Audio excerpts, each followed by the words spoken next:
What is going on, guys? In today's video I will show you the top 3 best builds in Path of Exile 2. So in this guide I will give you a quick overview of each setup, then I will explain what skill gems and upgrades should you focus on. Then as well we'll see what is the best gear and how to get it for both the leveling and mid game. And then finally we will go over the passive skill tree, stats, your skill rotations, and even what charm should you use, so we would be able to get the highest damage possible and much more. If you're looking for any of these builds on the website, then click my link in this video description or the pinned comment.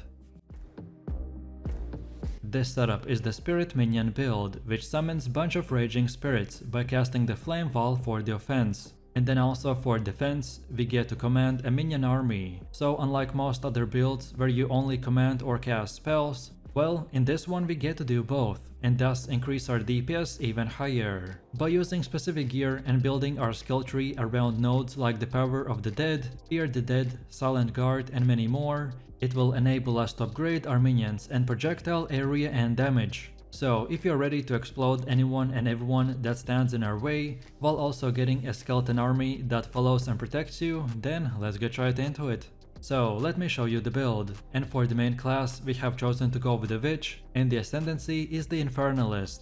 At first glance it looks like we're using way too many skills, but most of them are passive and will work in the background, so we will only use few of them on our skill bar. Then for the first skill we have the Summon Infernal Hound with support gems like the Elemental Army, Meat Shield, Fire Exposure, and the Strip Away. Then second we got the Unearth with Minion Instability and the Infernal Legion. Then next we got the Flammability with the Heightened Curse and the Spell Cascade. Then next we have the Skeletal Arsonist with Feeding Frenzy, Scatter Shot, and the Martial Tempo. Next we are also using the Flame Wall with the Fortress and the Arcane Tempo. Next we have the Skeletal Warrior with the Brutality, Splinter, and the Maim. Then we got the Raging Spirits with the Fire Infusion, Elemental Focus, and Emulate. Next we have Pain Offering with Magnified Effect and the Persistence. Then also we're using the Skeletal Storm Mage with Conduction, Storm Fire, and Overcharge. Next we have Skeletal Cleric with the Ingenuine and Last Gasp. And finally for our last one we got the Grim Feast with no support gems whatsoever. Most of this build is structured around using minions and the raging spirits, so we use gems and skills that will support and increase their area and damage, while the rest are powerful buffs and utility skills that usually activate in the background. Next, let's quickly take a look at our leveling setup, which we need to use up until about level 25, because the first few levels can be a bit rough until you get the Raging Spirit skill. So first off we have the Unearth with Minion Instability and Brutality. Next we have the Skeletal Sniper with the Martial Tempo and the Scatter Shot. Then next we also got Contagion with Concentrated Effect and Elemental Focus. And then finally we're using the Flame Wall with Fortress and the Arcane Tempo. This is your basic setup up until we increase our damage. Next up we have our passive tree. For most new players this can seem extremely daunting, so let me quickly explain.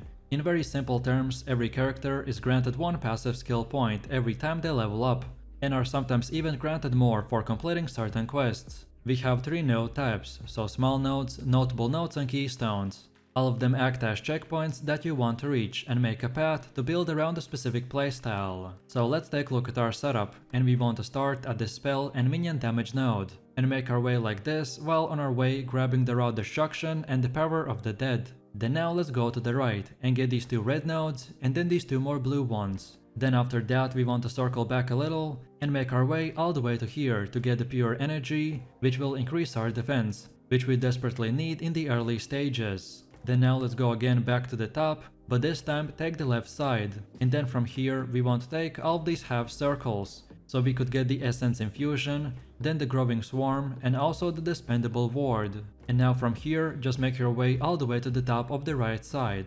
And the order in which you do it doesn't really matter, as long as you follow this path. And then now let's go all the way to the middle again, and for our Ascendancy build this is what we have. So at the beginning you want to unlock this Loyal Hellhound for an extra minion and reduce damage taken by 20%. Then second, pick the Altered Flesh. Then next get the Baidat's Will for more maximum spirit. And last, pick up these 2 small life nodes, since you want as much life as possible for the Baidat's Will. And then as far as the attributes go, I recommend to take enough strength and dexterity to meet the gear and support gem requirements, and then use the rest on the intelligence. Next we have our gear. The weapon of our choice is the Rattling Scepter, which base grants us +2 levels to the minions. And then for the bonus stats, we also want to get increased percentage to the minions, allies deal more physical damage, and just more damage increase in general. And then for the offhand, we got the Blazing Crash Shield with armor and energy shield. And for the bonuses, we want max life and more resistances like fire and lightning. Then for the helmet, we have the Iron Crown with armor and energy shield. For bonuses, we want max life, plus levels to minion skills and more to cold resistance. Then for the chest, we have the Pilgrim Vestments with armor and energy shield.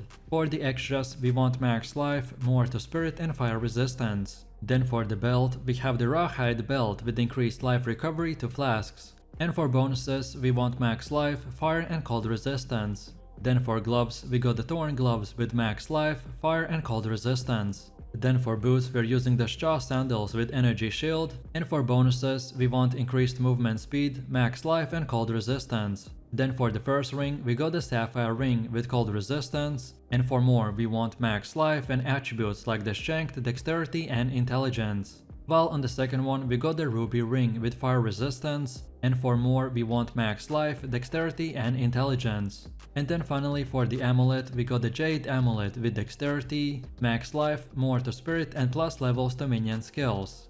And now finally, let's quickly take a look at how this build will work. So the general gameplay of this build is to summon the Raging Spirits by casting the Flame Wall. Then use the Minion command skill provided by the Skeletal Arsonist to deal area-wide damage. You can also cast the Flammability to either reduce enemy damage done or increase your minions' damage. Then as far as utility goes, you want to cast the Unearth on the enemy corpses to spawn an army of the minions that explode when they reach low levels through the Minion Instability and the Infernal Legion. You also want to buff your army of the minions with the Pain Offering to increase their damage. But as I said, this build is very versatile, so there's no one best way or order that you should use your spells in. What I usually like to do is just to have always my minions up, and then just spam Flame Wall, Flammability and the Unearth. And then for harder boss fights, we can even implement the Pain Offering and other support skills. This setup is super fun and has insane amount of lightning damage. Also, as you can see, it is one of the most visually impressive builds in the game, as the sorceress can paralyze and destroy monsters with a barrage of lightning. Our build has insane amount of AoV and great speed farming potential, by shredding through the maps and all the other endgame content with ease. All of these three skills, so the Archmage, the Lightning Incandescent and the Spark skills, together make up the bulk of our insane damage. At some point in the later game, some lowered gear players might run into a mana problem, but lucky for us, the sorceress has many tools to address this problem. And with optimized gear, we need nothing more than a single stat roll on our weapon or gear to completely solve this issue. So, if you want to fill out your entire screen with sparks of lightning and speed clear through the hundreds of enemies in few seconds, then let's get right into it. So with all of this said, let me show you the build. For the main class we have chosen the sorceress, and our ascendancy is the Stormweaver. And for our first skill we have the Spark, and we are going with the support gems such as the Pierce, Arcane Tempo, Acceleration, Persistence and Wild Shards. Then second we got the Lightning Conduit with the Controlled Destruction, Elemental Focus, Considered Casting, Lightning Mastery and Execute. Then next we got the Orbs of Storm with Lightning Exposure, Strip Away, Conduction, Fount of Mana and Magnified Effect. Then next we have a Mana Tempest with Inspiration, Premeditation and Murderous Intent. Then next we have Conductivity with gems like the Hex Bloom and the Heightened Curse and Focus Curse. Then next we have the Enfeeble with the Curse Ground and Expanse. Then next we have the Voltaic Mark with no gems. Then next we have the Archmage with also no gems selected. And finally for the last one we got the Mana Remnants with Clarity, Vitality and Cannibalism. Next, let's quickly take a look at our leveling setup, which we need to use up until we unlock the Archmage skill. So first off, we are using the Ember Fusillade with Controlled Destruction and Ignition. Then next we have the Spark with the Conduction and Pierce. Then next we also got the Orbs of Storm with Lightning Exposure and Strip Away. And then finally we're using the Frostbomb with Clarity and Vitality. This is your basic setup up until you get our build's one of the most important skills. Next up we have our passive skill tree. In very simple terms, every character is granted one passive skill point every time they level up, and are sometimes even granted more for completing certain quests. We have 3 node types, so small nodes, notable nodes and keystones. All of them act as checkpoints that you want to reach, and make a path to build around a specific playstyle. So let's take a look at our setup, and we want to start at the spell damage node and make our way like this, until we get the raw power and the Path of Storms. Then now we make our way all the way up here, and get this overexposure. Then from here we can circle back a little, and get the Arcane Blossom and then these 2 more nodes. Then now we make our way all the way up here until the top, then take the right like this, and get these 2 nodes, called the Power Conduction and the Pure Power. And now from here we can make our way all the way to the right side, and on our way we can pick up all of these nodes in no particular order. As soon as you unlock the Constant Gale Ascension, which gives us the Arcane Surge, then now we can invest our points into the left side. But until that point, just get everything on the right. And then now let's go all the way to the middle again, and for our Ascension setup, this is what we have. So at the beginning you want to unlock the Constant Gale, then the Force of Will, then next up get the Strike twice, and then finally get the Scourging Winds node. To simplify my decision making so you could easier understand, then we wanted to prioritize the raw power, Path of Storms, Arcane Blossom and the Overexposure, as this will give us the biggest build upgrades to not only damage but mana as well, so we wanted to get them first. And then for the rest we invested into more mana regen, more skill effect duration, and just more damage, which will make our character extremely powerful. As most importantly, because of the Archmage skill, the more mana we have, the more insane damage we can do. Next we have our gear. The weapon of our choice is the Attuned Wand.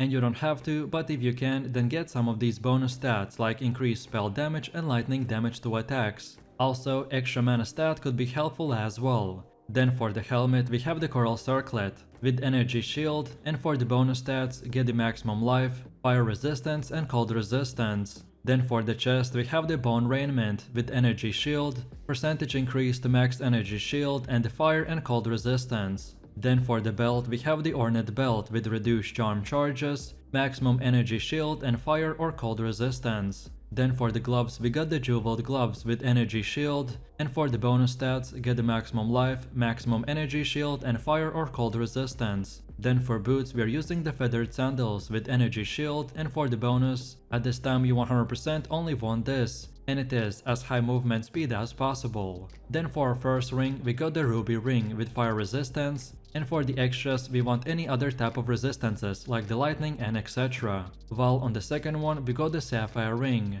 with Cold Resistance, and for the extras again we want more resistances of any type or the Maximum Energy Shield.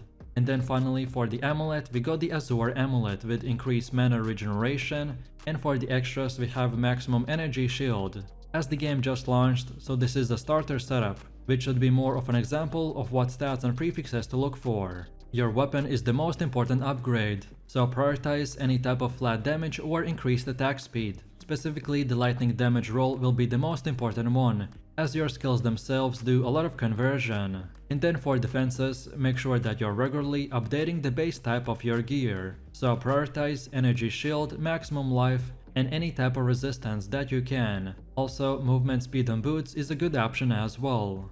And now finally, let's quickly take a look at how this build will work. We want to start our main rotation by first off activating the Archmage, which while active will give our non-channeling spells cost additional mana, but now in return we will deal extra lightning damage based on our DPS and our maximum mana. And then from here we can simply spam the Spark and the Orb of Storm, and this will fill our entire screen with the lightning that will destroy enemies in seconds. As you can see, this rotation is pretty straightforward. All you need to do is basically keep spamming the main rotation, and then use the rest of the filler skills for bosses or depending on the specific situation. If you ever run into the mana problem, then remember all the ways that I previously said on how we can increase it, and then also we can use the Mana Tempest and Mana Remnants to recover it even faster. And this might sound obvious, especially at the beginning when you might not have unlocked the Archmage skill, but if you run out of mana then just simply cast less skills and wait. You will be doing very high damage anyways, so casting fewer skills won't really impact the gameplay that much, but it may reduce your mana consumption, especially if you're under-geared or under-leveled.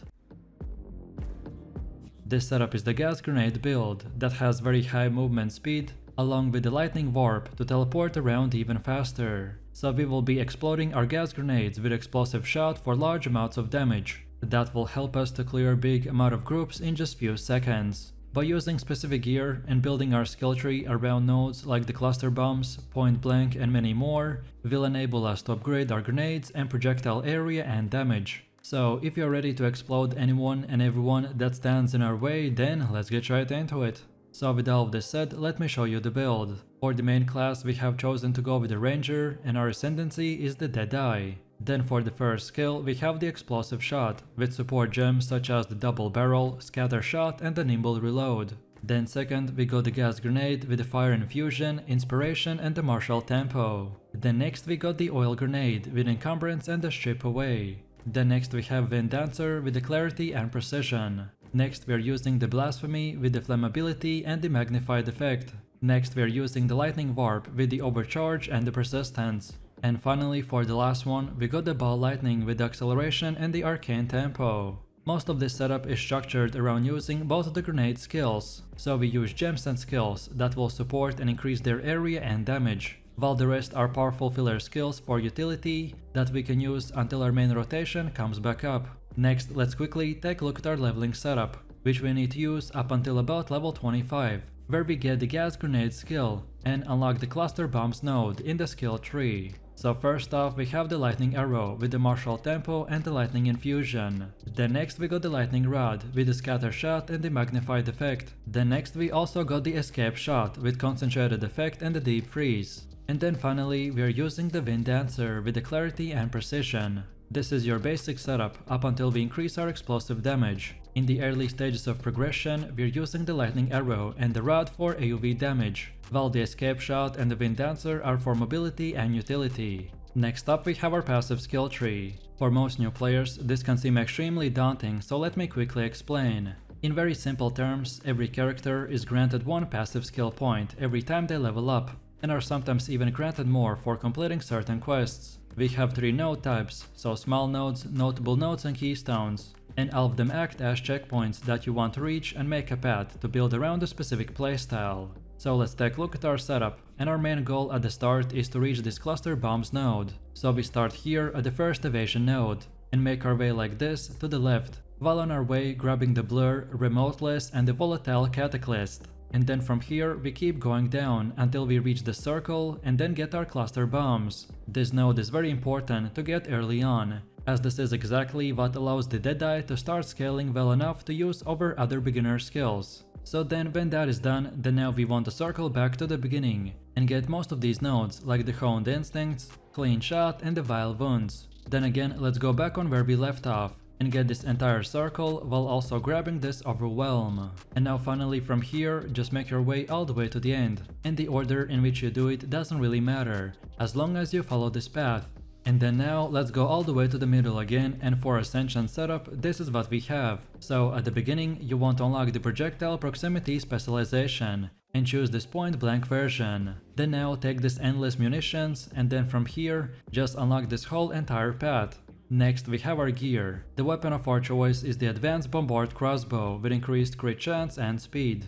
And for the bonus stats you want to get increased percentage to the physical damage, more accuracy, added physical damage and more levels to all projectile skills. Then for the helmet we have the Advanced Scout Helm with armor and evasion. And for the extras we want more armor, max life and cold resistance. Then for chest we have the Advanced Cloaked Mail with armor and evasion. For extras we want to get more armor, more evasion and max life and more to spirit. Then for the belt we have the mail belt with reduced flask charges. And for bonuses we want max life and any type of resistance like fire or cold. Then for the gloves we got the Advanced Double Gauntlets with armor and evasion. For extras we want to get max life and fire or cold resistance. Then for boots we are using the Advanced Brace Sabotans with armor and evasion. And for the extras we want to get increased movement speed, max life and cold resistance. Then for the first ring we got the Golden Hoop with more to all attributes, and for extras we want to get max life and lightning resistance. While on the second one we got the same Golden Hoop, but this time with max life and cold and fire resistance. Both of these rings are very OP because of the base bonus to all attributes. And then finally for the amulet we got the Lapis Amulet with more to intelligence and bonus levels for all projectile skills. And now finally let's quickly take a look at how this build will work. And for this one, we don't have a long rotation, as most of our playstyle is just built around 2 powerful skills. So first off, while killing regular monsters, you want to combo your gas grenades once or twice into the explosive shot to detonate the gas for multiple explosions. Most of the enemies will die to a single gas grenade combo, but we can also use the oil grenade against magic and rare monsters to apply the exposure debuff, which drastically will reduce their fire resistance. So subsequently, the second rotation is to now use the blasphemy, then the gas grenade, then the explosive shot, and then finally also add the oil grenade. For bosses, we want to also utilize the oil grenade and flammability to reduce the fire resistance even further. So that's why we use the blasphemy, which is linked to the flammability, and this causes it to always affect nearby enemies without any cast or time delay. And then finally, make sure that you're getting the inspiration support gem as soon as possible, because the gas grenade has a very high mana cost that can be hard to sustain. So the support inspiration gem will help us with that. Plus, don't forget about using the mana flask when you're at low levels and haven't fully built the setup. Let me know what you think about this build in the comments below. If you enjoyed this video, then you definitely don't want to miss my previous top 3 build video, where I showed even more powerful builds. So click the screen now and I'll see you in the next one.